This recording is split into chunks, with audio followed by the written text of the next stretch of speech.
হ্যাঁ ফ্রেন্ডস, আজকে আমি লাইভে আসছি। আমার কিছু দুঃখের কথা শেয়ার করব।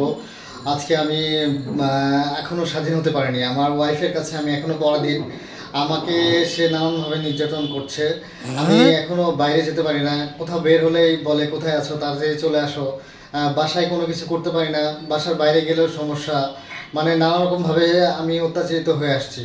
তো আসলে এটার আমি প্রতিকার চাই। এই তুমি কি করতেছো? তুমি আমার বিরুদ্ধে লাইভে আসছো? হ্যাঁ, আজকে আমি সবকিছু শেয়ার করব। এই যে আমার স্ত্রীর বিরুদ্ধে আমি আজকে সব শেয়ার করতেছি।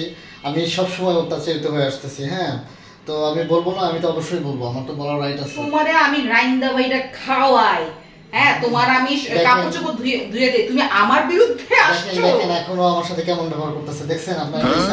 তোমার ব্যবস্থা আমি করব। আমি অবশ্যই সবাইকে রিকোয়েস্ট করতেছি, আমাকে প্লিজ হেল্প করেন। আমার বিরুদ্ধে ভাবিস না? হ্যাঁ, একটা ওয়াই এবার কি করবে, কেমনে করবে? হ্যাঁ, একটা ওয়াইফাই অফ করে দিছে।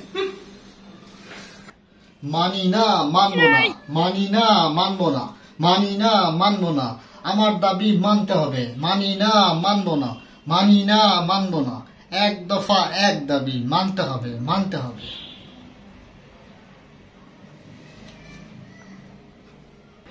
মানি না, মানবো না, মানি না, মানবো না, মানি না, মানবো না, আমার দাবি, এক দফা এক দাবি। এই তুমি কি শুরু করছো?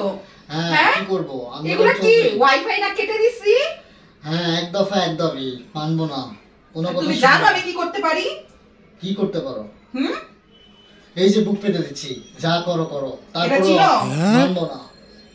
এখনো সময় আছে, এগুলা থেকে সরে যাও। বুক পেতে দিয়ে রেখেছি, যা ইচ্ছা করো তুমি, তারপরও আমার অধিকার আমি আদায় করে ছাড়বো ইনশাআল্লাহ। জনগণ আমার সাথে আছে।